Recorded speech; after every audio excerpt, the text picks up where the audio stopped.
গাজার আকাশে আজ কালো মেঘের ঘনঘটা। 2023 সালের 7 অক্টোবর থেকে শুরু হওয়া যুদ্ধের দামামা এখনো থামেনি। ইসরায়েলি লাগাতার আগ্রাসনে একসময়ের সবুজ উপত্যকা আজ মৃত্যুপুরীতে পরিণত হয়েছে। শিশুদের খেলার মাঠ, ফসলের ক্ষেত, ঘরবাড়ি সবই এখন ধ্বংসস্তূপের নিচে চাপা পড়ে আছে। শুধু বোমার শব্দ আর গুলির আওয়াজ নয়, এই উপত্যকায় শোনা যায় নীরব দুর্ভিক্ষের করুণ আর্তনাদ। প্রতিদিন অনাহারে মৃত্যুর কোলে ঢলে পড়ছে শত শত শিশু, নারী ও পুরুষ। লাশের মিছিল দীর্ঘ থেকে দীর্ঘতর হচ্ছে। এই মানবিক বিপর্যয় সারা বিশ্বে এক গভীর ক্ষত তৈরি করেছে। এই অন্ধকার সময়ে একটি আশার আলো দেখা যাচ্ছে। ইউরোপের দেশগুলো একের পর এক ফিলিস্তিনকে একটি স্বাধীন রাষ্ট্র হিসেবে স্বীকৃতি দেওয়ার কথা ভাবছে। এই মানবিক উদ্যোগকে স্বাগত জানিয়েছেন তুরস্কের প্রেসিডেন্ট রিসেপ তাইয়েপ এরদোয়ান। তিনি এই পদক্ষেপকে মানবিকতার এক নতুন দিগন্ত বলে উল্লেখ করেছেন। মধ্যপ্রাচ্যের সংবাদ মাধ্যম মিডল ইস্ট আই এর সূত্র অনুযায়ী এরদোয়ান বিশেষ করে ফ্রান্স এবং ব্রিটেনের ভূয়সী প্রশংসা করেছেন। তিনি বলেন, ফ্রান্স ও ব্রিটেনের এই মানবিক প্রতিক্রিয়াগুলো অত্যন্ত মূল্যবান। ফিলিস্তিনি রাষ্ট্রের স্বীকৃতির জন্য নেওয়া প্রতিটি পদক্ষেপকে আমরা সাধুবাদ জানাই। এই সংকটময় পরিস্থিতিতে এমন সাহসী পদক্ষেপ আন্তর্জাতিক মহলে এক নতুন বার্তা দিচ্ছে।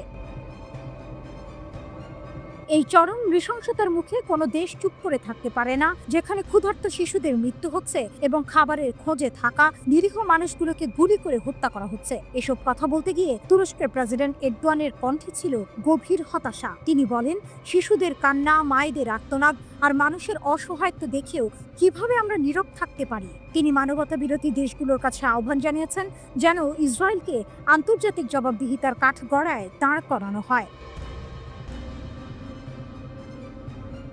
এরদোয়ানের এই আহ্বান যেন একটি সুর হয়ে বেজে উঠেছে। ফ্রান্স সহ অন্তত 15টি পশ্চিমা দেশ ফিলিস্তিনকে স্বাধীন রাষ্ট্র হিসেবে স্বীকৃতি দেওয়ার আহ্বান জানিয়েছে। তাদের আহ্বানে সাড়া দিয়ে অন্য দেশগুলো ইতিবাচক মনোভাব দেখাচ্ছে। এই মানবিক স্রোত ফিলিস্তিনিদের মনে নতুন করে আশার সঞ্চার করছে। হয়তো এই সম্মিলিত পদক্ষেপই গাজার শান্তির সূর্যোদয় ঘটাতে পারবে। এই উদ্যোগগুলো শুধু ফিলিস্তিনিদের জন্য নয়, এটি সমগ্র মানবজাতির জন্য একটি বড় বার্তা। এই বার্তা হলো, যতই অন্ধকার আসুক না কেন, শেষ পর্যন্ত মানবতাই জয়ী হবে। জর্ডান, সংযুক্ত আরব আমিরাত, স্পেন, জার্মানি ও ফ্রান্স গাজার বিমান থেকে সাহায্য ফেলেছে। দেশগুলোর মধ্যে প্রথমবারের মতো স্পেন, জার্মানি ও ফ্রান্স গাজা উপত্যকায় আকাশ থেকে মানবিক সাহায্য বিতরণ করল। দ্য টাইমস অফ ইসরায়েল স্থানীয় সূত্রের বরাতে এই তথ্য প্রকাশ করে। তাদের প্রতিবেদনে সংযুক্ত করা ফুটেজে মধ্য গাজার উপর দিয়ে বিমান থেকে সাহায্য পাঠানোর দৃশ্য দেখা গেছে।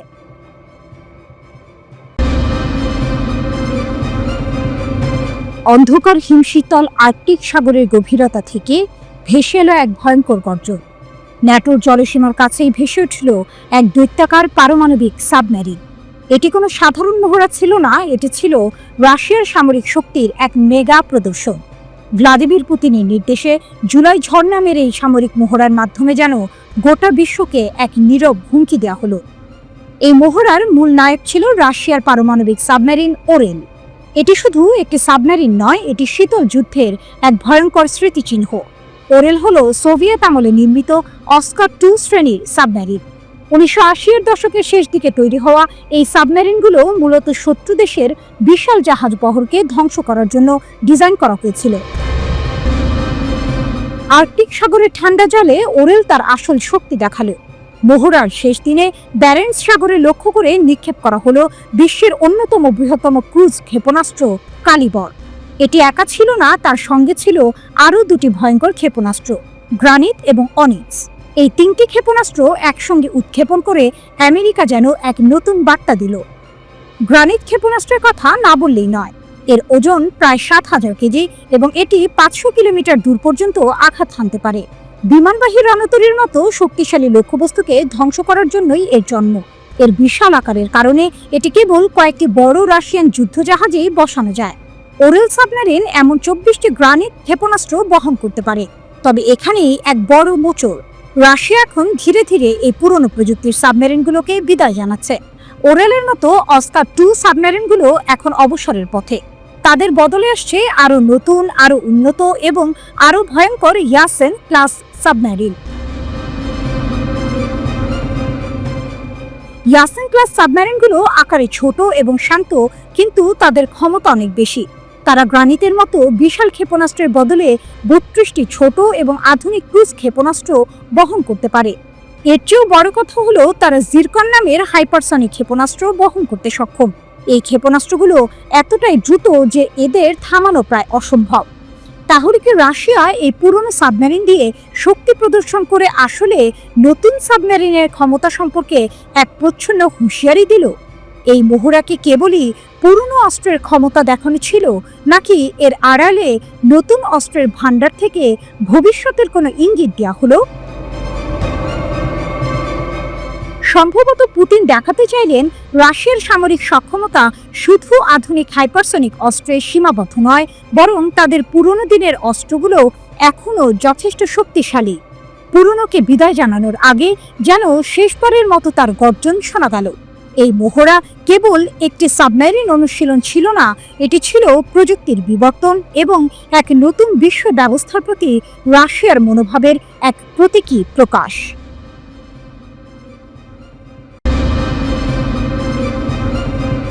আরব সামরিক বাহিনীর পর এবার গাজায় ন্যাটো বিমান বাহিনী প্রবেশ করেছে। বিপজ্জনক গাজা মিশনের জন্য প্রস্তুত ন্যাটো জাতির সামরিক বিমান। গাজায় যখন অনাহার ও রক্তক্ষরণ চলছে, তখন আরও একটি দেশ বিমান পাঠাচ্ছে। এয়ারড্রপ কি যথেষ্ট? বিশ্ব গাজা অবরোধ ও যুদ্ধের অবসানের দাবি করছে। স্প্যানিশ রাষ্ট্রপতির প্রকাশিত ছবিতে দেখা যাচ্ছে সৈন্যরা গাজা মিশনের জন্য প্রস্তুত হচ্ছে। সৈন্যরা শুক্রবার গাজা উপত্যকায় ফেলার জন্য একটি বিমানে 12 টন খাদ্য লোড করেছে। 21 মাস ধরে চলা যুদ্ধের পর ফিলিস্তিনি ভূখণ্ডে দুর্ভিক্ষের হুমকির মুখে এটি এসেছে। বৃহস্পতিবার সংযুক্ত আরব আমিরাত, জর্ডান এবং মিশরের বিমানগুলি গাজায় খাদ্য প্যাকেজ আকাশপথে ফেলেছে। এছাড়াও বৃহস্পতিবার ইসরায়েলি সেনাবাহিনী নিশ্চিত করেছে যে মোট 43টি সাহায্য প্যাকেট ফেলা হয়েছে। প্যাকেটগুলি উপত্যকার উত্তর ও দক্ষিণ অঞ্চলে অবতরণ করেছে। আইডিএফ জানিয়েছে যে এই অভিযানটি স্পষ্ট রাজনৈতিক অনুমোদন নিয়ে পরিচালিত হয়েছে। এই মানবিক সাহায্য মানবিক পরিস্থিতির উন্নতির বৃহত্তর প্রচেষ্টার অংশ। বিশ্বব্যাপী চাপের মধ্যে ইসরায়েলের অবরোধ আংশিকভাবে তুলে নেওয়ার পর এটি ঘটেছে। মানবিক সহায়তা প্রদানের জন্য ইসরায়েল সাময়িকভাবে ধর্মঘট বন্ধ রাখার ঘোষণা দিয়েছে। ইসরায়েল জানিয়েছে যে 19 মে থেকে প্রতিদিন 70 ট্রাক ত্রাণ সরবরাহের অনুমতি দেওয়া হয়েছে। তবে জাতিসংঘ জানিয়েছে যে প্রতিদিন 500 ট্রাক প্রয়োজন। জাতিসংঘের কর্মকর্তা সতর্ক করে বলেছেন যে গণ অনাহার এড়াতে আগামী দিনগুলি অত্যন্ত গুরুত্বপূর্ণ। গাজার 1/3 মানুষ টানা কয়েকদিন ধরে খাবার ছাড়াই দিন কাটাচ্ছে। 90,000 নারী ও শিশু এখন তীব্র অপুষ্টিতে ভুগছে। স্থানীয় কর্তৃপক্ষ জানিয়েছে যে অনাহারে 147 জন মারা গেছে। প্রতিবেদন অনুসারে অনাহারে আক্রান্তদের 80% শিশু হিসেবে চিহ্নিত করা হয়েছে। ইসরায়েলি প্রধানমন্ত্রী নেতানিয়াহু গাজায় অনাহার থাকার কথা অস্বীকার করেছেন কোনো প্রমাণ ছাড়াই। তার দাবি মার্কিন প্রেসিডেন্ট সহ ঘনিষ্ঠ পশ্চিমা মিত্ররাও খারিজ করে দিয়েছেন। জাতিসংঘের শিশু বিষয়ক সংস্থা ইউনিসেফ জানায় তারা জরুরি ভিত্তিতে ready to use therapeutic food যেমন পিনাট পেস্ট ও উচ্চ ক্যালোরি বিস্কুট সরবরাহে কাজ করছে, যা তীব্র অপুষ্টিতে ভোগা শিশুদের স্বাভাবিক খাদ্য গ্রহণের আগে প্রয়োজন। 6 মাসের কম বয়সী শিশুদের জন্য বিশেষ ধরনের থেরাপিউটিক ফর্মুলা প্রয়োজন, যা পেস্টের মতোই কাজ করে। ইউনিসেফ জানায় এই বিশেষ খাদ্য সামগ্রী অগাস্টের মাঝামাঝি নাগাদ শেষ হয়ে যাবে। অপুষ্ট শিশুদের প্রায় অ্যান্টিবায়োটিক লাগে, যার সরবরাহ শেষ হয়ে আসছে বলে জানিয়েছে বিশ্ব স্বাস্থ্য সংস্থা। বিশেষজ্ঞরা বলেন তীব্র অপুষ্টিতে ভোগা শিশুরা সাধারণত 8 থেকে 10 সপ্তাহে সুস্থ হয়ে উঠতে পারে। তবে 2 বছরের নিচে যারা, তাদের ক্ষেত্রে পূর্ণ সুস্থতা কঠিন, কারণ তখন মস্তিষ্কের বিকাশ হয়। সব ক্ষেত্রেই দীর্ঘমেয়াদে ফল, শাকসবজি, মাংস ইত্যাদি পুষ্টিকর খাদ্যের প্রবেশাধিকার থাকা জরুরি, যা ব্যবসায়িক সরবরাহ পুনরায় চালু ছাড়া সম্ভব নয় বলে ইউনিসেফ জানায়।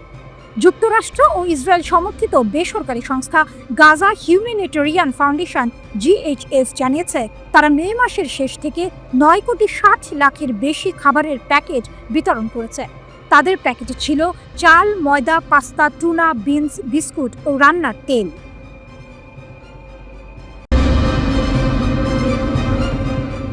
যুদ্ধ নাকি রণহুঙ্কার? ট্রাম্পের আলটিমেটাম। বিশ্ব কি এক নতুন মোড়ের সামনে? ঘড়ির কাঁটা টিকটিক করে চলছে। সময়টা 8ই আগস্ট। বাতাসে বারুদের গন্ধ আর বিশ্বের 2 পরাশক্তির মধ্যে এক স্নায়ু যুদ্ধের তীব্রতা। হোয়াইট হাউসের ওভাল অফিসে বসে ডোনাল্ড ট্রাম্পের চোখে এখন এক অস্থিরতা। তার দেয়া 24 ঘন্টার আলটিমেটামের সময়সীমা অনেক আগেই পেরিয়ে গেছে, কিন্তু রাশিয়া ইউক্রেন যুদ্ধ শেষ হয়নি। বরং রুশ প্রেসিডেন্ট পুতিন তার আক্রমণ আরও তীব্র করেছেন। ট্রাম্পের প্রাক নির্বাচনী প্রতিশ্রুতি ব্যর্থ হয়েছে, আর এখন তার ধৈর্য প্রায় শেষ। এক সময়কার বন্ধু পুতিন এখন তার চক্ষু শুধু। ট্রাম্প একটি চূড়ান্ত আলটিমেটাম জারি করেছেন, 8ই আগস্টের মধ্যে রাশিয়াকে যুদ্ধবিরতিতে সম্মত হতে হবে। কিন্তু পুতিন কি মাথা নত করবে? ক্রেমলিনে বসে পুতিন হয়তো মুচকি হাসছেন, কিন্তু তিনি ভালো করেই জানেন পারমাণবিক শক্তিধর কোনো দেশকে হুমকি দেয়া এতটা সহজ নয়। এই পরিস্থিতিতে হঠাৎই ট্রাম্পের সঙ্গে তীব্র বাক্য বিনিময় শুরু হয়েছে রাশিয়ার সাবেক প্রেসিডেন্ট দিমিত্রি মেদভেদেভের। মেদভেদেভ ট্রাম্পের এই আলটিমেটামকে খেলা বলে কটাক্ষ করেছেন, আর ট্রাম্পও তাকে ব্যর্থ প্রেসিডেন্ট বলে পাল্টে আক্রমণ করেছেন। মেদভেদেভ রাশিয়ার পারমাণবিক অস্ত্রের প্রসঙ্গ টেনে যে মন্তব্যটি করেছেন তা যেন যুদ্ধের সাইরেন বাজিয়ে দিয়েছে। সোশ্যাল মিডিয়া দেয়া এক পোস্টে মেদভেদেভের বক্তব্যকে অত্যন্ত উস্কানিমূলক অভিহিত করে ট্রাম্প বলেছেন, মেদভেদেভের এই বোকামি এবং উস্কানিমূলক কথাগুলো কেবল সাধারণ বক্তব্যের চেয়েও যদি বেশি কিছু হয়, তাই আমি 2টি পারমাণবিক সাবমেরিনকে উপযুক্ত অঞ্চলে মোতায়েন করার নির্দেশ দিয়েছি। তবে ঠিক কোন অঞ্চলে এই সাবমেরিন মোতায়েন করা হবে তা স্পষ্ট করেননি তিনি। এই উত্তেজনার মধ্যে মার্কিন রাজনীতিতে একটি চাঞ্চল্যকর টুইস্ট এসেছে। মার্কিন পররাষ্ট্রমন্ত্রী মার্কো রুবিওকে যখন মার্কিন যুক্তরাষ্ট্র ও রাশিয়ার মধ্যে সম্ভাব্য সামরিক সংঘাতের বিষয়ে প্রশ্ন করা হয়, তখন তার মন্তব্য যেন এক ভিন্ন সুর এনে দেয়। রুবিও অকপটে স্বীকার করেন যে মার্কিন যুক্তরাষ্ট্র এবং রাশিয়ার মধ্যে সরাসরি যুদ্ধ হওয়া প্রায় অসম্ভব। তার মতে দুই দেশই বিশ্বের সবচেয়ে বড় পারমাণবিক শক্তিধর। এমন একটি যুদ্ধ শুরু হলে এর ফল হবে ভয়াবহ। তিনি বলেন, এটি এমন কিছু নয় যা আমরা কখনো দেখতে পাবো। কিন্তু রুবিওর এই মন্তব্য শান্তি প্রতিষ্ঠা করে না, বরং নতুন এক আশঙ্কার জন্ম দেয়। তিনি মনে করেন মূল ভয়টা যুদ্ধ নিয়ে নয়, বরং ছোটখাটো ভুল বোঝাবুঝি বা সংঘাতের কারণে সৃষ্ট উত্তেজনার বৃদ্ধি নিয়ে। যেহেতু প্রচলিত সামরিক সক্ষমতার দিক থেকে রাশিয়া যুক্তরাষ্ট্রের সঙ্গে পেরে উঠবে না, তাই তারা হয়তো শেষ পর্যন্ত কৌশলগত পারমাণবিক অস্ত্রের মতো ঝুঁকিপূর্ণ পথ বেছে নিতে পারে। রুবিওর এই বিশ্লেষণ যেন এক অন্ধকার ভবিষ্যতের ইঙ্গিত দেয়। ট্রাম্পের আলটিমেটাম, মেদভেদেভের হুমকি আর রুবিওর সাবধান বাণী, সব মিলিয়ে পরিস্থিতি এখন এক সূক্ষ্ম ভারসাম্যহীনতার উপর দাঁড়িয়ে আছে। 8ই আগস্ট কি সত্যি কোনো যুদ্ধের ঘণ্টা বাজাবে, নাকি পুতিন শেষ মুহূর্তে ট্রাম্পের কথায় সাড়া দেবেন, নাকি দুই পরাশক্তির এই আলটিমেটাম আর পাল্টা হুমকির খেলা শেষ পর্যন্ত নতুন কোনো সংঘর্ষের জন্ম দেবে? পুরো বিশ্ব এখন শ্বাসরুদ্ধকর প্রতীক্ষায়।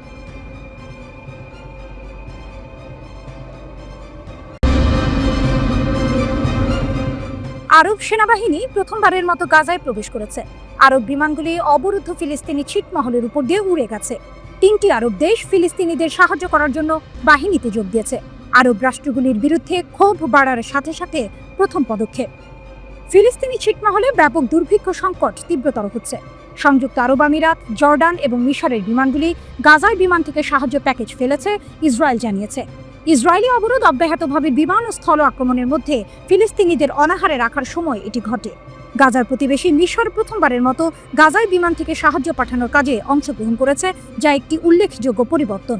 ফিলিস্তিনিদের খাদ্য সরবরাহের জন্য পর্যাপ্ত ব্যবস্থা না নেওয়ার জন্য আরব জনসাধারণ কায়রোর তীব্র সমালোচনা করে।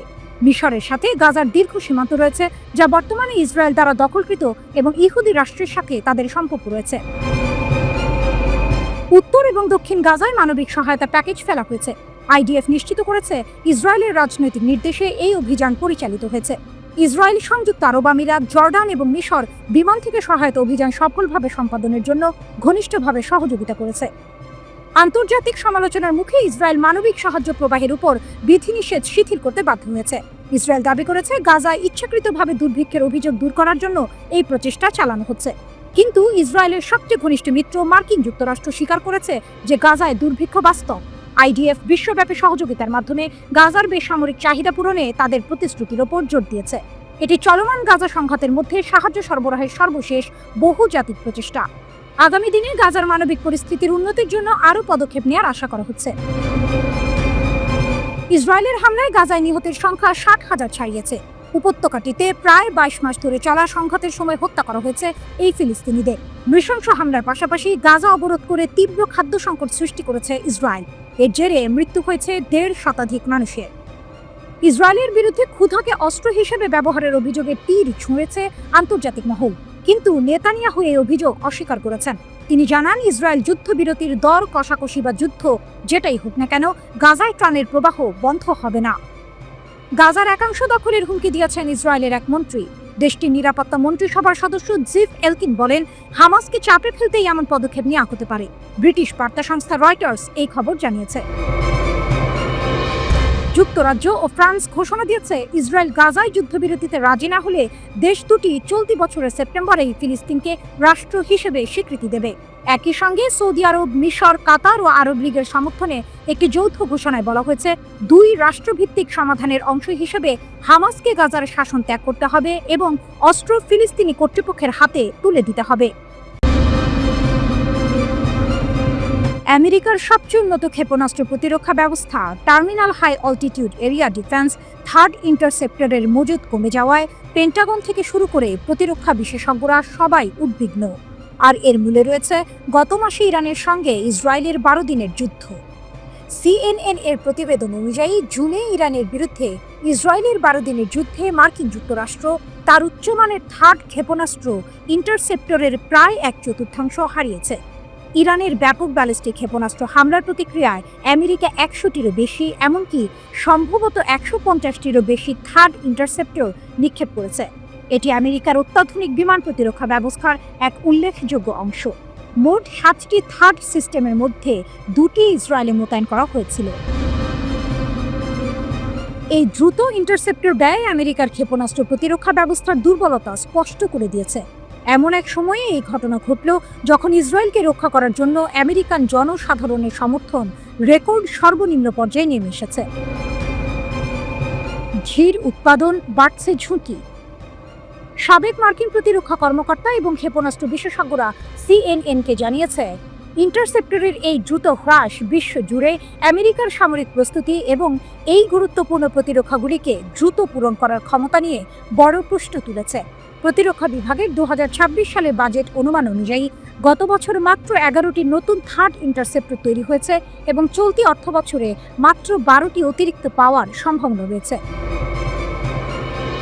পেন্টাগনের প্রেস সেক্রেটারি কিংসলি উইলসন অবশ্য দাবি করেছেন যে আমেরিকান বাহিনী সর্বদা বিশ্বব্যাপী অপারেশনাল প্রস্তুতি বজায় রেখেছে। তিনি অপারেশন মিডনাইট হ্যামারের সাফল্যের কথা উল্লেখ করেছেন। তবে একটি প্রাথমিক গোয়েন্দা মূল্যায়নে দেখা গেছে, ইরানের পারমাণবিক স্থাপনাগুলিতে মার্কিন হামলা কর্মসূচির মূল উপাদানগুলি নির্মূল করতে ব্যর্থ হয়েছে। থার্ড একটি মোবাইল ক্ষেপণাস্ত্র প্রতিরক্ষা ব্যবস্থা যা স্বল্প থেকে মধ্যপাল্লার ব্যালিস্টিক ক্ষেপণাস্ত্রকে শেষ মুহূর্তে বাধা দিতে পারে। প্রতিটি থার্ড ইন্টারসেপ্টরের দাম প্রায় $12.7 মিলিয়ন। পেন্টাগন 2026 সালে 37টি থার্ড ইন্টারসেপ্টর কেনার পরিকল্পনা করেছে, যার আংশিক তহবিল আসবে সাম্প্রতিক সম্পূরক ব্যয় প্যাকেজ থেকে। তবে বিশেষজ্ঞরা বলছেন, এই গতিতে উৎপাদন বাড়ানো সম্ভব নয়, আর এই ঘাটতি ভবিষ্যতে বড় নিরাপত্তা ঝুঁকি তৈরি করতে পারে। আমেরিকার জাতীয় নিরাপত্তার জন্য একটি ইহুদি ইনস্টিটিউট জিনসা এর বিশ্লেষণ অনুযায়ী মার্কিন থার্ড এবং ইসরায়েলি অ্যারো সিস্টেম ইরানের 574টি ক্ষেপণাস্ত্রের মধ্যে 201টি আটকাতে পেরেছে। এর প্রায় অর্ধেকই থার্ড দ্বারা ধ্বংস হয়েছে। এটি জনবহুল এলাকায় আঘাত হানার সময় ইসরায়েলের অ্যারো মজুদের সীমাবদ্ধতা প্রকাশ করে। জিনসা এর তথ্য বিশ্লেষণে দেখা গেছে, যুদ্ধের অগ্রগতির সাথে সাথে ক্ষেপণাস্ত্র আটকের কার্যকারিতা কমে গেছে। প্রথম সপ্তাহে ইরানের ক্ষেপণাস্ত্র অনুপ্রবেশের হার ছিল 8%, যা দ্বিতীয় সপ্তাহে 16% এবং যুদ্ধবিরতি কার্যকর হওয়ার আগে যুদ্ধের শেষ দিনে 25% পর্যন্ত পৌঁছেছিল। বিশেষজ্ঞরা মনে করছেন, থার্ড সিস্টেম স্থাপনই ইসরায়েলের সীমিত ইন্টারসেপ্টর রিজার্ভের ইঙ্গিত দেয়। অবসরপ্রাপ্ত ঊর্ধ্বতন মার্কিন সেনা কর্মকর্তা এবং সাবেক জ্যেষ্ঠ প্রতিরক্ষা কর্মকর্তারা CNN-কে জানিয়েছেন যে সাম্প্রতিক 12 দিনের যুদ্ধের আগেও মার্কিন যুক্তরাষ্ট্রের ইন্টারসেপ্টর মজুদ নিয়ে উদ্বেগ ছিল। বিশেষ করে চীনের বিরুদ্ধে প্রতিরোধ বজায় রাখতে গুরুত্বপূর্ণ উন্নত ইন্টারসেপ্টরের মাত্রা অত্যন্ত কম ছিল। একজন কর্মকর্তা বলেছেন, যখন তিনি জানতে পেরেছিলেন যে থার্ড মজুদ কতটা সীমিত, তখন তিনি অবাক হয়েছিলেন এবং মনে করেন ওয়াশিংটনের আরও ইন্টারসেপ্টর প্রয়োজন এবং সেগুলো দ্রুত তৈরি করা দরকার। মধ্যপ্রাচ্যের উত্তপ্ত বালুকানাময় প্রান্তরে একটি নতুন নীরব গর্জন শোনা যাচ্ছে। চাপা গুঞ্জন আর ফিসফিসানি বলছে ইরান হয়তো বিশ্বের সবচেয়ে শক্তিশালী অস্ত্রের মালিকানা দাবি করতে চলেছে, একটি আন্তঃমহাদেশীয় ব্যালিস্টিক ক্ষেপণাস্ত্র। এর নাম খোররামশার-5। যদি এই খবর সত্য হয় তবে ইরান যোগ দেবে হাতে গোনা কয়েকটি দেশের এলিট ক্লাবে, যাদের হাতে রয়েছে এমন বিধ্বংসী ক্ষমতা। ইরানের রহস্যময় পদক্ষেপ। কয়েকদিন ধরে খোররামশার-5 এর ক্ষমতা নিয়ে বাতাসে ভাসছে চাঞ্চল্যকর খবর। দাবি করা হচ্ছে এই ক্ষেপণাস্ত্রের পাল্লা 12,000 কিলোমিটার, গতি ম্যাক 16 এবং এটি বহন করতে পারে 2 টন ওজনের ওয়ারহেড। ভাবুন একবার, এই পাল্লায় সমগ্র মার্কিন যুক্তরাষ্ট্র চলে আসে এর নিশানায়। এই সংখ্যাগুলো কি বাস্তব নাকি নিছকই জল্পনা? প্রশ্নটা এখানে। সাধারণত ইরানের প্রতিরক্ষা মন্ত্রণালয় বা Islamic revolutionary guards corps IRGC এর মহাকাশ বাহিনী তাদের বড় সামরিক সাফল্যের ঘোষণা বেশি ঢাকঢোল পিটিয়ে করে থাকে, কিন্তু খোররামশার-5 এর ক্ষেত্রে ব্যাপারটা ভিন্ন। এই খবর এসেছে অনানুষ্ঠানিক সূত্র থেকে, যা রহস্য আরও বাড়িয়ে তুলেছে। কিছু সংবাদ মাধ্যম তো 2023 সালের খোররামশার-4 পরীক্ষার পুরনো ভিডিওকেই নতুন বলে চালিয়ে দিয়েছে। কিন্তু এর মানে এই নয় যে এই ক্ষেপণাস্ত্রের অস্তিত্ব নেই। ইরানের সামরিক সক্ষমতা নিয়ে যারা নিয়মিত খবর রাখেন তারা জানেন পারস্য উপসাগরের এই দেশটি সামরিক প্রযুক্তিতে নিজেদের শক্তিশালী করতে বদ্ধপরিকর। ICBM একটি বিধ্বংসী অস্ত্রের পরিচয়। একটি আন্তঃমহাদেশীয় ব্যালিস্টিক ক্ষেপণাস্ত্র হল দূরপাল্লার ক্ষেপণাস্ত্র, যা মহাদেশ জুড়ে বিভিন্ন ধরনের ওয়ারহেড বহন করতে পারে। এর সর্বনিম্ন পাল্লা 5,500 কিলোমিটার। অবাক করা ব্যাপার হলো কিছু ICBM 16,000 এমনকি 18,000 কিলোমিটার পর্যন্ত যেতে পারে, যা পৃথিবীর প্রায় প্রতিটি ভূখণ্ডকে কভার করে। এগুলো সাধারণত 20 থেকে 30 মিটার উঁচু হয়, কিন্তু আধুনিক প্রযুক্তিতে ছোট সংস্করণও তৈরি হচ্ছে। সাইলো, মোবাইল লঞ্চার বা সাবমেরিন থেকে উৎক্ষেপিত এই ক্ষেপণাস্ত্রগুলো বায়ুমণ্ডল ভেদ করে মহাকাশে প্রবেশ করে, তারপর ম্যাক 20+ বা 24,000 কিলোমিটার বা ঘন্টার বেশি গতিতে লক্ষ্যবস্তুর দিকে ধেয়ে আসে। 30 থেকে 40 মিনিটের মধ্যেই এটি তার গন্তব্যে পৌঁছাতে পারে। শীতল যুদ্ধের সময় থেকে এই অস্ত্র বিশ্ব ভূ রাজনীতিকে নতুনভাবে সংজ্ঞায়িত করেছে। এটি পারমাণবিক ত্রিমুখী ব্যবস্থার একটি গুরুত্বপূর্ণ অংশ, যা বোমারু বিমান এবং সাবমেরিন থেকে উৎক্ষেপিত ব্যালিস্টিক ক্ষেপণাস্ত্রের পাশাপাশি কাজ করে। খোররামশার-5 ক্ষমতার নতুন সংজ্ঞা। যদিও খোররামশার-5 এর 12,000 কিলোমিটার পাল্লার দাবি সত্যি হয়, তবে এটি ইরানের বর্তমান দীর্ঘতম পাল্লার ক্ষেপণাস্ত্র। খোররামশার-1 অথবা 4 এর চেয়ে প্রায় 3 গুণ বেশি শক্তিশালী হবে। ইরানের সিমর্গো ক্যারিয়ার রকেটও যদি ব্যালিস্টিক ক্ষেপণাস্ত্রে রূপান্তরিত হয় তবে একই পাল্লা অর্জন করতে পারে। তবে সামরিক বিশ্লেষকরা বলছেন বেসামরিক ক্যারিয়ার রকেটকে ICBM এ রূপান্তরিত করার সম্ভাবনা কম, কারণ এগুলো ভারী, জ্বালানি লোড করতে বেশি সময় লাগে, আর তাই যুদ্ধের সময় শত্রুর সহজ লক্ষ্যবস্তু হয়ে উঠতে পারে। খোররামশার-5 এর ম্যাক 16 গতি ইঙ্গিত দেয় যে ইরানের ক্ষেপণাস্ত্র প্রযুক্তি অনেক উন্নত হয়েছে। এই গতিতে একটি ওয়ারহেডকে সঠিকভাবে লক্ষ্যবস্তুতে পৌঁছে দিতে হলে অত্যাধুনিক পুনঃপ্রবেশ যানের প্রয়োজন। ইরান ইতিমধ্যেই হাইপারসনিক ফাতাহ ক্ষেপণাস্ত্র পরীক্ষা করে এই সক্ষমতা প্রমাণ করেছে, যা ম্যাক 15 গতি অর্জন করে। এই ক্ষেপণাস্ত্রের তৃতীয় চমকপ্রদ বৈশিষ্ট্য হল এর 2 টনের ওয়ারহেড প্যালোড, যা আমেরিকার বাংকার বাস্টার বোমার সমতুল্য। যদিও এই প্যালোডের সঠিক পাল্লা এখনও স্পষ্ট নয়, ইরানের প্রতিরক্ষা মন্ত্রী ব্রিগেডিয়ার জেনারেল আজিজ নাসিরজাদে জুন মাসে হাইপারসনিক গতিতে 2 টনের একটি রেকর্ড ব্রেকিং ওয়ারহেড পরীক্ষার কথা জানিয়েছেন। যদিও তিনি ICBM এর প্রসঙ্গে এই ওয়ারহেডের কথা উল্লেখ করেননি, তবে এটি ইঙ্গিত দেয় যে ইরান অত্যন্ত শক্তিশালী প্যালোড তৈরির সক্ষমতা অর্জন করেছে। জুনের শুরুর দিকে মধ্যপ্রাচ্যের আকাশে যখন শান্তির ক্ষীণ আলো উঁকি দিচ্ছিল, তখনই তা হঠাৎ করেই অন্ধকারে ডুবে গেল। কোনো পূর্বাভাস ছাড়াই ইসরায়েল অতর্কিত হামলা চালালো ইরানের মাটিতে। তেল আবিবের ধারণা ছিল তেহরান হয়তো এই আঘাতে স্তব্ধ হয়ে যাবে, কিন্তু সে ধারণা ভুল প্রমাণিত হলো। ইসরায়েলের ধারণার উল্টোটা ঘটিয়ে তেহরান পাল্টা জবাব দিল। ইসরায়েলের দিকে ধেয়ে আসলো ক্ষেপণাস্ত্রের বৃষ্টি। একের পর এক ক্ষেপণাস্ত্র হামলায় নাস্তানাবুদ হয়ে ইসরায়েল দ্বারস্থ হলো আমেরিকার। মার্কিন সেনারা ইসরায়েলের হয়ে ইরানের 3টি গুরুত্বপূর্ণ পারমাণবিক স্থাপনায় হামলা চালায়, কিন্তু ইরানও ছাড়ার পাত্র ছিল না। তারা কাতারের মার্কিন ঘাঁটিতে পাল্টা হামলা চালিয়ে যোগ্য জবাব দেয়। টানা 12 দিনের রুদ্ধশ্বাস যুদ্ধের পর যুদ্ধবিরতির প্রস্তাব আসে। এই 12 দিনের যুদ্ধকে ইসরায়েলের প্রধানমন্ত্রী বেনিয়ামিন নেতানিয়াহু দেখছেন এক বিরাট সাফল্য হিসেবে। তার দাবি, এই যুদ্ধে ইরানের কয়েকজন শীর্ষ সামরিক কর্মকর্তাকে হত্যা করা হয়েছে, প্রতিরক্ষা সক্ষমতা দুর্বল করা হয়েছে এবং সবচেয়ে বড় কথা, যুক্তরাষ্ট্রকে ইরানের পারমাণবিক স্থাপনায় হামলার জন্য রাজি করানো গেছে। কিন্তু ইরানও পিছিয়ে নেই, তারাও দাবি করছে এই যুদ্ধে তারাই বিজয়ী হয়েছে। এই বাকযুদ্ধের মধ্যে নতুন পরিকল্পনার কথা জানিয়েছেন নেতানিয়াহু। তিনি বলেছেন, গ্যাসের প্যাডেল থেকে পা সরানোর কোনো ইচ্ছা আমার নেই। এর সহজ অর্থ হলো ইসরায়েল আবারও হামলার প্রস্তুতি নিচ্ছে, যেন এক নতুন যুদ্ধের দামামা বাজছে মধ্যপ্রাচ্যে। আল জাজিরাকে দেওয়া সাক্ষাৎকারে একাধিক বিশ্লেষকের মত অনুসারে ইসরায়েল এখন সেই সুযোগ খুঁজছে যার মাধ্যমে ইরানকে আরও দুর্বল করা যাবে অথবা ইরানের শাসকদের ক্ষমতাচ্যুত করা যাবে। কিন্তু এই ধরনের বড় আকারের অভিযান চালানোর জন্য ইসরায়েলকে যুক্তরাষ্ট্রের অনুমতি নিতে হবে। মার্কিন প্রেসিডেন্ট ডোনাল্ড ট্রাম্পের প্রশাসন কি সেই অনুমতি দেবে? অনেকেই মনে করছেন তা সহজে মিলবে না, কারণ যুক্তরাষ্ট্র হয়তো চাইবে না মধ্যপ্রাচ্যে আবারও বড় ধরনের যুদ্ধ শুরু হোক, যা তাদের অর্থনৈতিক ও রাজনৈতিক স্বার্থের জন্য ক্ষতিকর হতে পারে। এদিকে ইসরায়েল গত 12 দিনের যুদ্ধকে আত্মরক্ষামূলক পদক্ষেপ হিসেবে দাবি করেছিল, যার লক্ষ্য ছিল ইরানের পারমাণবিক কর্মসূচি ধ্বংস করা। যদিও তেহরান বারবার বলে আসছে তাদের কর্মসূচি কেবল বেসামরিক উদ্দেশ্যে, কিন্তু ইসরায়েলের এই হুঙ্কারকে মোটেও হালকাভাবে নিচ্ছে না ইরান। ইরানের প্রেসিডেন্ট মাসুদ পেজেশকিয়ান জানিয়েছেন, তারা ইসরায়েলের যে কোনো নতুন সামরিক অভিযানের জন্য প্রস্তুত। তাদের সশস্ত্র বাহিনী আবারও ইসরায়েলের ভেতর গভীরভাবে আঘাত হানতে সক্ষম। ইরান বিষয়ক বিশ্লেষক ট্রিতা পার্সি মনে করেন, নেতানিয়াহুর চূড়ান্ত লক্ষ্য হল ইরানকে সিরিয়া বা লেবাননের মতো করে ফেলা, যেখানে ইসরায়েল যখন খুশি তখন হামলা চালাতে পারবে এবং কেউ তেমন জোরালো প্রতিক্রিয়া দেখাবে না। ইসরায়েল মূলত যুদ্ধ পুনরায় শুরু করতে চায়, কারণ তারা চায় ইরানকে এমন এক অবস্থায় নিয়ে আসতে যাতে তা বারবার আঘাত করার জন্য উন্মুক্ত থাকে।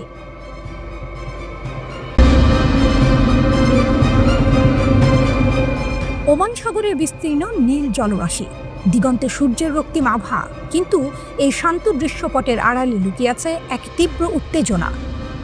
যখন বিশ্ব ভাবছিল ইরান হয়তো এই আক্রমণের পর দুর্বল হয়ে পড়েছে, তখনই ওমান সাগরের বুকে ঘটল এক অবিশ্বাস্য ঘটনা, এক সাহসী পদক্ষেপ যা বিশ্বকে দেখিয়ে দিল ইরানের অদম্য শক্তি আর ইস্পাত কঠিন মনোবল। ওমান সাগরের বুকে ধীর গতিতে এগিয়ে চলেছে মার্কিন ডেস্ট্রয়ার ইউএসএস ফিটজেরাল্ড। তার বিশাল আকৃতি যেন ক্ষমতার প্রতীক। হঠাৎ দিগন্তে একটি বিন্দুর মতো কিছু দেখা যায়, সেটি দ্রুত বড় হতে থাকে একটি ইরানি নৌবাহিনীর হেলিকপ্টার।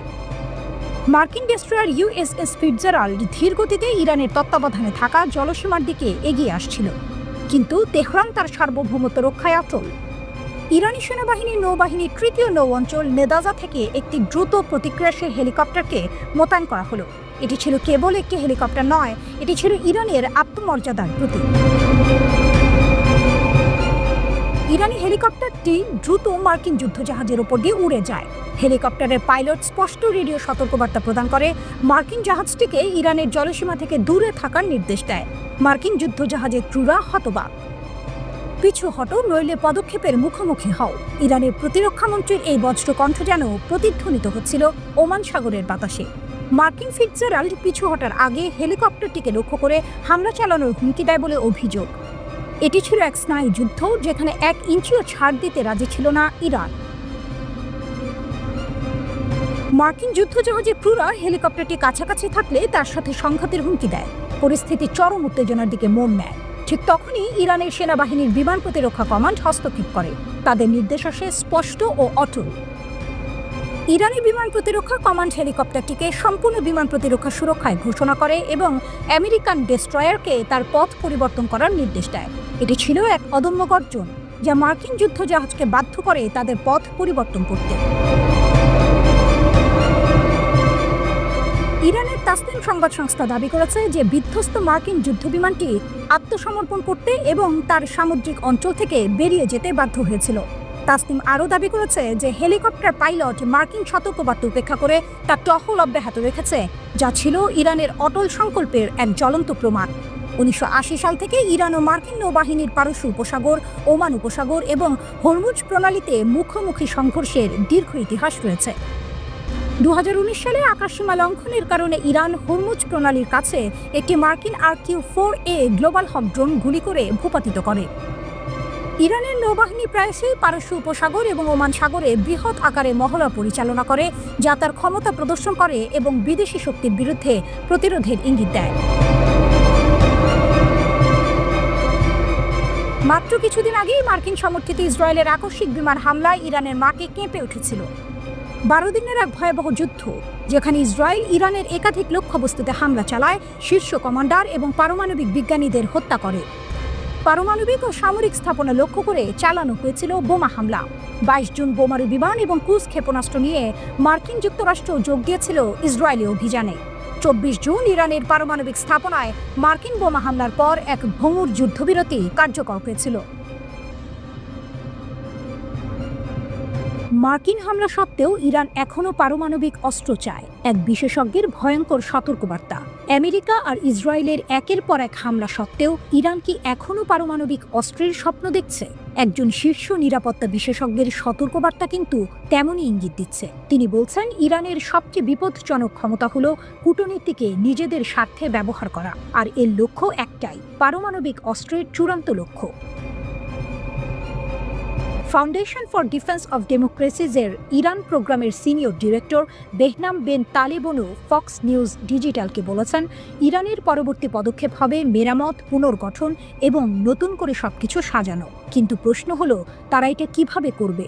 আন্তর্জাতিক সম্প্রদায়ের সাথে ফ্লার্ট করে নাকি সম্পূর্ণ অন্ধকারে চলে গিয়ে? এটা এখনো দেখার বাকি, তিনি যোগ করেন। গত মাসে ইরানের পারমাণবিক কর্মসূচিতে মার্কিন যুক্তরাষ্ট্র এবং ইসরায়েলের হামলার পর ফোর্দো, ইস্পাহান এবং নাতাঞ্জ পারমাণবিক স্থাপনা গুরুতরভাবে ক্ষতিগ্রস্ত হয়েছে বলে সরকারি মুখপাত্র ফাতেমে মোহেজেরানি নিশ্চিত করেছেন। তবে ক্ষতির পরিমাণ নিয়ে সন্দেহ রয়েছে, বিশেষ করে হামলার আগে ইরান কঠোর সুরক্ষিত স্থাপনা থেকে কোনো সমৃদ্ধ ইউরেনিয়াম বা সেন্ট্রিফিউজ সরিয়ে নিতে সক্ষম হয়েছিল কিনা তা নিয়ে প্রশ্ন উঠছে। যদিও ট্রাম্প প্রশাসন দাবি করেছে যে তারা 3টি স্থাপনা নিশ্চিহ্ন করে দিয়েছে, ইসরায়েলি কর্মকর্তারা বলছেন তারা পরিস্থিতি নিবিড়ভাবে পর্যবেক্ষণ করছেন। মার্কিন যুক্তরাষ্ট্র এবং ইসরায়েলের বিশেষজ্ঞরা বিশ্বাস করেন ইরান এখনও বাংকার ধ্বংসকারী বোমা থেকে ক্ষতির পরিমাণ মূল্যায়ন করছে এবং তারা যতটা সম্ভব পুনরুদ্ধার ও মেরামত করার চেষ্টা করবে, যার অর্থ তারা সময় কিনতে চাইবে। বেন তালেবনু বলেছেন, নিঃসন্দেহে সরকার এখনও একটি কূটনৈতিক কৌশল তৈরি করবে যা কাউকে আটকে রাখার জন্য এবং এই সরকারের জন্য যতটা সম্ভব সময় বের করার জন্য ডিজাইন করা হবে। রাষ্ট্রপতি ডোনাল্ড ট্রাম্প আলোচনা শুরু হতে পারে বলে ইঙ্গিত দিলেও ইরান এখনই আলোচনার জন্য তাড়াহুড়ো করতে নারাজ। ইরানি পররাষ্ট্রমন্ত্রী আব্বাস আরাকচি সিবিএস নিউজকে এক সাক্ষাৎকারে বলেছেন, আমি মনে করি না যে আলোচনা এত তাড়াতাড়ি পুনরায় শুরু হবে। কূটনীতির দরজা কখনোই বন্ধ হবে না। বেন তালেবনু যুক্তি দিয়েছেন যে তেহরান সম্ভবত আবারও IAEA-তে প্রবেশাধিকার সীমিত করার চেষ্টা করবে, কারণ তারা যে কোনো দর কষাকষির কৌশল ধরে রাখতে চাইবে। তার মতে, ইরানের পরবর্তী পদক্ষেপ এবং সম্ভবত এই মুহূর্তে সবচেয়ে বিপজ্জনক ক্ষমতা হলো এর কূটনৈতিক ক্ষমতা। তিনি বলেন, এটি শাসক গোষ্ঠীর ক্ষমতা যে হয় দুর্বল হাতে আলোচনায় প্রবেশ করে এবং শক্তিশালী হাতে চলে যায়, অথবা তার প্রতিপক্ষের সামরিক বিজয়কে রাজনৈতিক বিজয়ে পরিণত হতে বাধা দেওয়ার চেষ্টা করে। যদি মার্কিন যুক্তরাষ্ট্র এবং ইরানের মধ্যে আলোচনা হয়, তা প্রত্যক্ষ বা পরোক্ষ হোক, ইরানিরা IAEA-তে প্রবেশাধিকার আটকে রাখবে। এটি ইতিমধ্যেই তাদের সবচেয়ে গুরুত্বপূর্ণ অস্ত্র, তিনি যোগ করেন।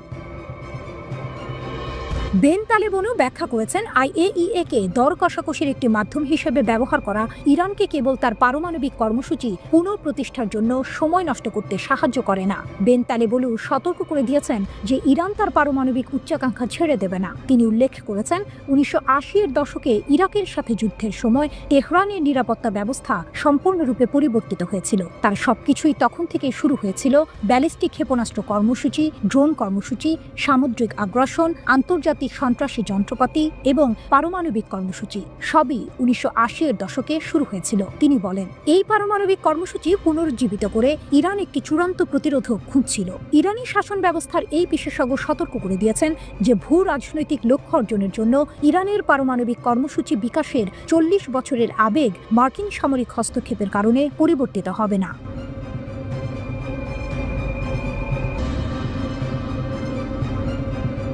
যুক্তরাষ্ট্রের মধ্যস্থতায় ইসরায়েল ও ইরানের মধ্যে যে যুদ্ধবিরতি হয়েছে তাতে 12 দিনের পাল্টাপাল্টি হামলার অবসান ঘটেছে। ইসরায়েলের প্রধানমন্ত্রী বেনিয়ামিন নেতানিয়াহু এই সংঘাতে নিজেদের বিজয় ঘোষণা করেছেন। ইরানও এই যুদ্ধে বিজয় দাবি করেছে। ইসরায়েলের দিকে 500টিরও বেশি ব্যালিস্টিক মিসাইল এবং প্রায় 1100টি ড্রোন হামলা চালায় ইরান। এত বিপুল সংখ্যক ক্ষেপণাস্ত্র ও ড্রোন হামলায় ইসরায়েলের অত্যাধুনিক ক্ষেপণাস্ত্র প্রতিরক্ষা ব্যবস্থা আয়রন ডোম পুরোপুরি কার্যকর ছিল না। ইসরায়েলি সংবাদ মাধ্যমগুলো জানিয়েছে, ইসরায়েলের ক্ষেপণাস্ত্র প্রতিরোধের হার কমে গিয়েছিল, তবে এর মূল কারণ স্পষ্ট নয়। ধারণা করা হচ্ছে ইসরায়েল তাদের ব্যয়বহুল ইন্টারসেপ্টর মিসাইলগুলো খুব প্রয়োজন ছাড়া ব্যবহার না করার কৌশল নিয়েছিল।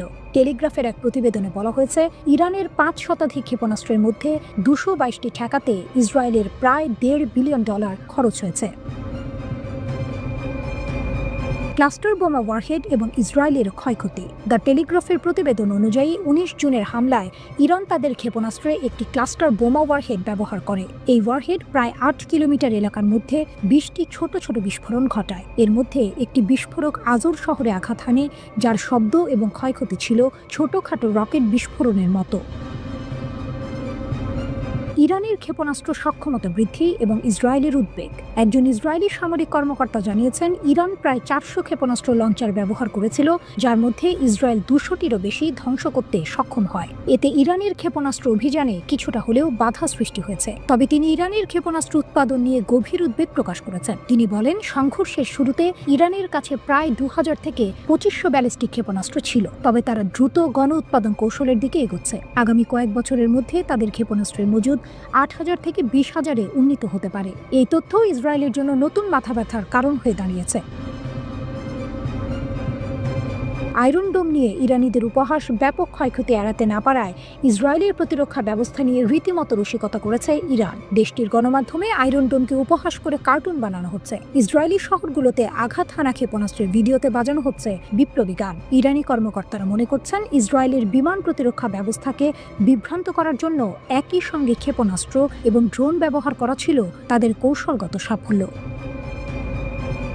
ইরানের আত্মবিশ্বাস তুঙ্গে। ইরানের রাষ্ট্রীয় টিভিতে আইআরজিসির deputy commander in chief major general Ali Fazli দাবি করেছেন, ইসলামী বিপ্লবের 47 বছরের ইতিহাসে ইরান সবচেয়ে ভালো প্রতিরক্ষামূলক অবস্থানে রয়েছে। সামরিক প্রস্তুতি, অপারেশনাল সংহতি এবং যোদ্ধাদের মনোবলের দিক থেকে আমরা আগে কখনো এতটা উঁচুতে ছিলাম না। যদিও ইরানের ক্ষেপণাস্ত্র ও ড্রোন ভিত্তিক প্রতিরোধ ব্যবস্থা কিছুটা কৌশলগত শক্তি দেখিয়েছে, কিন্তু এর বড় ধরনের দুর্বলতাও উন্মোচিত হয়েছে।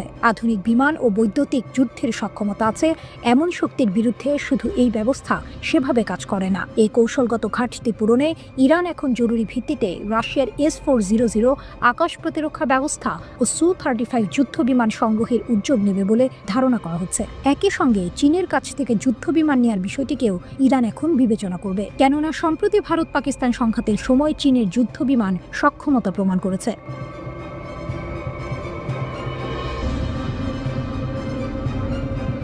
যুদ্ধবিরতি নয়, ইরান কি বড় যুদ্ধের জন্য প্রস্তুতি নিচ্ছে? 12 দিনের সংক্ষিপ্ত যুদ্ধের পর আপাত দৃষ্টিতে যুক্তরাষ্ট্র মধ্যস্থতা করে ইরান ও ইসরায়েলের মধ্যে একটি যুদ্ধবিরতি কার্যকর করলেও তেহরান এটিকে স্থায়ী শান্তি হিসেবে দেখছে না, বরং তারা এটিকে স্ট্র্যাটেজিক পজ বা কৌশলগত বিরতি হিসেবে বিবেচনা করছে। দীর্ঘদিনের কৌশলগত ধৈর্য নীতির ধারাবাহিকতায় ইরান এখন যুদ্ধের ক্ষয়ক্ষতি কাটিয়ে উঠে দীর্ঘমেয়াদী সংঘাতের জন্য নতুন করে সংগঠিত হচ্ছে এবং ভবিষ্যতে লড়াইয়ের প্রস্তুতি নিচ্ছে। Report middle East Eye. বিপর্যয়ের মাঝেও তেহরানের আত্মবিশ্বাস। সাম্প্রতিক যুদ্ধে ইসরায়েল যুক্তরাষ্ট্রের সহায়তায় ইরানের বিভিন্ন সামরিক ঘাঁটি, ক্ষেপণাস্ত্র স্থাপনা ও পারমাণবিক গবেষণাগারে ব্যাপক আঘাত হানে। এতে আইআরজিসির শীর্ষ কর্মকর্তা, মহাকাশ বিভাগের প্রধান ও একাধিক পারমাণবিক বিজ্ঞানী নিহত হন। কিন্তু এই বিপর্যয়ের মধ্যেও ইরান নিজেদের প্রতিরোধ ক্ষমতা প্রমাণ করেছে। তাদের পাল্টা ক্ষেপণাস্ত্র হামলায় ইসরায়েলের উন্নত প্রতিরক্ষা ব্যবস্থা আয়রন ডোমও চাপের মুখে পড়ে যায়। এই ঘটনা প্রমাণ করে প্রতিকূল পরিস্থিতিতেও ইরান শক্তিশালী প্রতিরোধ করতে সক্ষম। সামরিক শক্তি পুনর্গঠনে জোর। এই যুদ্ধবিরতির সুযোগকে কাজে লাগিয়ে ইরান নিজেদের সামরিক শক্তি পুনর্গঠনে পূর্ণ মনোযোগ দিয়েছে। তারা ক্ষেপণাস্ত্র ভান্ডার সমৃদ্ধ করছে, ফাতাহ ও খাইবার শেকান এর মতো হাইপারসনিক প্রযুক্তির উন্নয়ন ঘটাচ্ছে এবং বিমান প্রতিরক্ষা ব্যবস্থাকে আধুনিকায়ন করছে।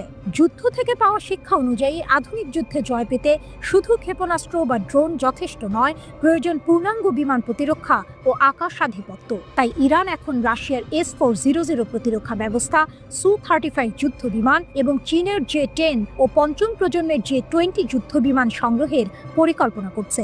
এছাড়া যুদ্ধের সময় ইরানের একটি বড় দুর্বলতা ছিল আকাশভিত্তিক আগাম সতর্কতা ব্যবস্থা এর অভাব। এই অভাব পূরণের জন্য চীন ও রাশিয়ার কাছ থেকে এসব অত্যাধুনিক প্রযুক্তি সংগ্রহ এখন তেহরানের প্রতিরক্ষা পরিকল্পনার অন্যতম অগ্রাধিকার। কূটনীতির ময়দানে ইরানের নতুন চাল। সামরিক প্রস্তুতির পাশাপাশি ইরান আন্তর্জাতিক কূটনীতির ময়দানেও নিজেদের অবস্থান জোরদার করতে চাইছে। তারা ইসরায়েল ও যুক্তরাষ্ট্রের বিরুদ্ধে আন্তর্জাতিক বিচার আদালতে মামলা করার প্রস্তুতি নিচ্ছে। অভিযোগ, তারা ঘোষণাহীন যুদ্ধ শুরু করেছে এবং আন্তর্জাতিক আইন অনুযায়ী সুরক্ষিত পারমাণবিক স্থাপনাগুলোতে আঘাত হেনেছে। তেহরান স্পষ্ট জানিয়ে দিয়েছে, এই বিচারিক প্রক্রিয়া পূর্ণাঙ্গ না হওয়া পর্যন্ত তারা পারমাণবিক আলোচনায় ফিরবে না। এরই মধ্যে ইরান আন্তর্জাতিক পরমাণু শক্তি সংস্থা IAEA এর সঙ্গে সহযোগিতা স্থগিত করেছে। তারা সংস্থার তদারকি ব্যবস্থাকে পক্ষপাতদুষ্ট আখ্যা দিয়েছে। এমনকি যুদ্ধ শুরুর আগেই তারা গোপনে বিপুল পরিমাণ সমৃদ্ধ ইউরেনিয়াম নিরাপদ স্থানে সরিয়ে ফেলেছে বলেও জানা গেছে। যেহেতু কোনো স্থাপনায় তেজস্ক্রিয়তার লক্ষণ পাওয়া যায়নি, ধারণা করা হচ্ছে এই ইউরেনিয়াম মজুদ এখনো অক্ষত রয়েছে, যা ভবিষ্যতে কৌশলগত চাপ তৈরির অস্ত্র হিসেবে ব্যবহৃত হতে পারে। কৌশলগত ধৈর্য সময়কে অস্ত্রে পরিণত করা। ইরান এখন কেবল যুদ্ধের ক্ষতি কাটিয়ে উঠছে না, বরং ধাপে ধাপে সামরিক, কূটনৈতিক ও মনস্তাত্ত্বিক লড়াইয়ের প্রস্তুতি নিচ্ছে। তাদের বিশ্বাস, সময়ের সঙ্গে সঙ্গে ইসরায়েল আরও বেশি আন্তর্জাতিক ও অভ্যন্তরীণ চাপে পড়বে, আর সেই সময়কেই তারা কৌশলগতভাবে ব্যবহার করতে চায় নিজেদের পক্ষে ভারসাম্য টানতে। তেহরানের কাছে কৌশলগত ধৈর্য মানে শুধুই অপেক্ষা নয়, বরং এটি সময়কে একটি শক্তিশালী অস্ত্রে পরিণত করে ধাপে ধাপে প্রতিপক্ষকে দুর্বল করার দীর্ঘমেয়াদী এক রাজনৈতিক ও মনস্তাত্ত্বিক যুদ্ধনীতি।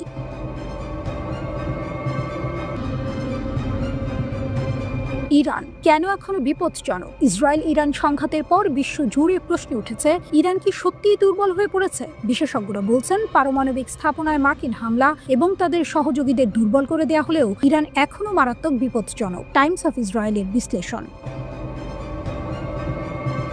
12 দিনের এই সংঘাতের ফলস্বরূপ ইরানের পারমাণবিক স্থাপনাগুলোতে মার্কিন বিমান হামলা চালানো হয়। The Institute for National Security স্টাডিজের সিনিয়র ইরান গবেষক বেনি সাপ্তির মতে, হামলায় ইরানের কিছু গুরুত্বপূর্ণ স্থান ক্ষতিগ্রস্ত হয়েছে এবং অস্ত্র উৎপাদন বিলম্বিত হতে পারে। কিন্তু সাপ্তি দাবি করেছেন, এই হামলা হুমকির প্রকৃতি মৌলিকভাবে পরিবর্তন করেনি। তিনি বলেছেন, ইরানের শাসনের মূল ভিত্তি এখনো অটুট রয়েছে এবং তারা আবার শক্তিশালী হয়ে উঠতে পারে।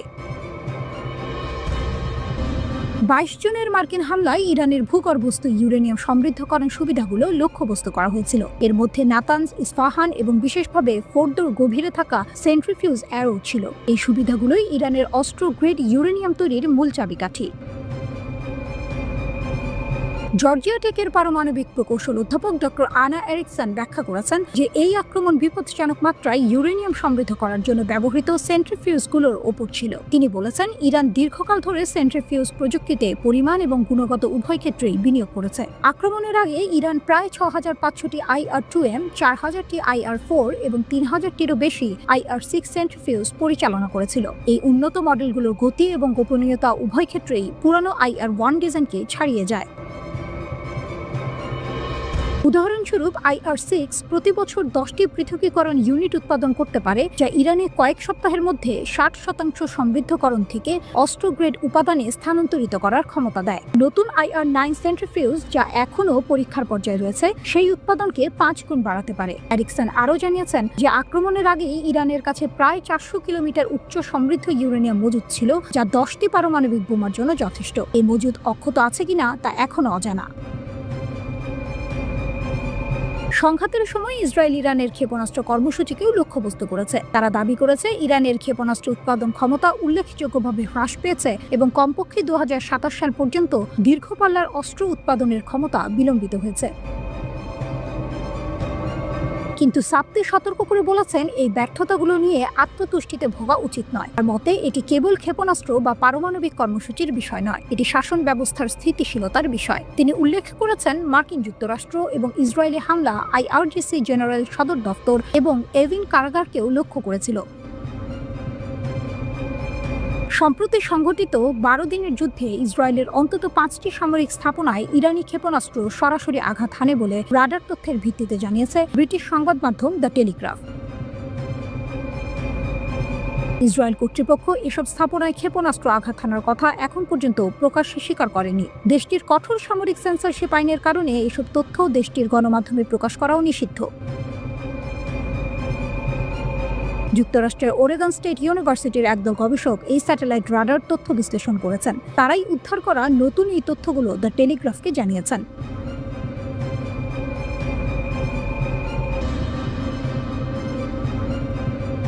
ইরান যেন রণহুঙ্কার দিল। তাদের শীর্ষ সামরিক মুখপাত্র ব্রিগেডিয়ার জেনারেল আবুল ফজল শেখার্চি সাফ জানিয়ে দিয়েছেন, পশ্চিম এশিয়ায় অবস্থিত মার্কিন যুক্তরাষ্ট্র এবং ইসরায়েলের সকল সামরিক ঘাঁটি ইরানের হামলার আওতায়। শেখার্চি দাবি করেছেন, সাম্প্রতিক সংঘাতের জন্য মার্কিন যুক্তরাষ্ট্রই মূল দায়ী এবং ইরান তার আত্মরক্ষার জন্য ধ্বংসাত্মক প্রতিশোধ নিতে প্রস্তুত। শেখার্চি আল মায়াদিনকে দেয়া এক সাক্ষাৎকারে বলেছেন, ইরান যুদ্ধ শুরু করেনি, কিন্তু প্রতিপক্ষের ধ্বংসাত্মক হামলার জবাবে 12 দিনের মধ্যে কার্যকরভাবে পাল্টা জবাব এনেছে। তিনি জোর দিয়ে বলেন, এই পাল্টা হামলায় শত্রুদের উল্লেখযোগ্য ক্ষতি হয়েছে। তার মতে শক্তিশালী ইরানি প্রতিশোধমূলক অভিযান সহ্য করার পরেই প্রতিপক্ষরা যুদ্ধবিরতিতে বাধ্য হয়েছে। তিনি দাবি করেছেন, সংঘাত শেষ হওয়ার আগে শেষ ক্ষেপণাস্ত্র এবং ড্রোন ইরানি নিক্ষেপ করেছিল।